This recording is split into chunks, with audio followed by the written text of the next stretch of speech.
was living by virtue, by the specific Stoic understanding of 4 qualities of character that are entirely within your control and entirely your own.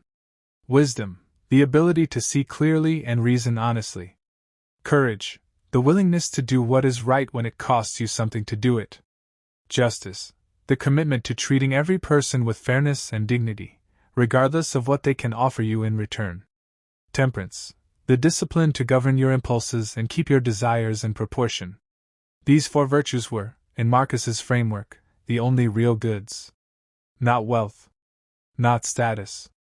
Not recognition. Not even health or longevity. Virtue. The quality of your character, expressed in action, in the moment when it costs something and no one is necessarily watching and no one may ever credit you for it.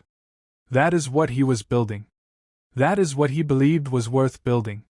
The validation trap is particularly dangerous because it is so normalized, so built into the architecture of the world most men grew up in, that it is almost impossible to see as a trap at all.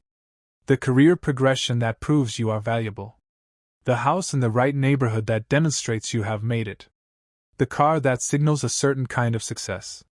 The social media presence that performs a version of you more polished and purposeful than the one sitting in silence at 6 in the morning wondering if any of it is real. These are not inherently wrong.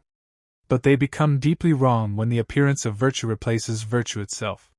When being seen to be a good father replaces being genuinely present with your children. When being known as a hard worker replaces the inner satisfaction of work you actually believe in. When being respected in the community replaces genuine respect for yourself, grounded in the honest knowledge that you are living in alignment with what you actually value. Marcus struggled with this. He writes about it with unusual candor in the Meditations, the pull toward the approval of the court, the temptation to govern in ways that would be praised rather than in ways that were right, the seduction of a popularity that was always available to an emperor willing to give the people what they wanted rather than what they needed.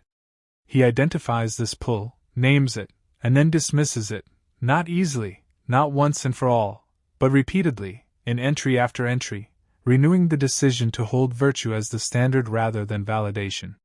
He concluded, eventually, that the only sustainable position was to root his sense of self so entirely in virtue that the opinions of the court, the cheers of the crowd, the criticisms of his enemies, and the flattery of his friends all passed through him without sticking. Not because he was indifferent to people. Because he was no longer dependent on them. And the man who does not need your approval is, paradoxically, in the best possible position to actually serve you, because he has nothing to protect.